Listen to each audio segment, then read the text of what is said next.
oli aus saunamees. Saun oli suure metsa sees, hundid, karud käisid sees, rebane istus katusel.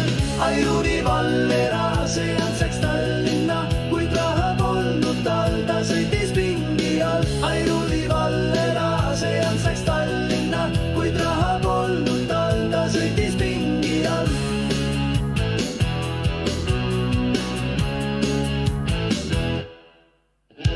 Ants läks mõisa kaevama,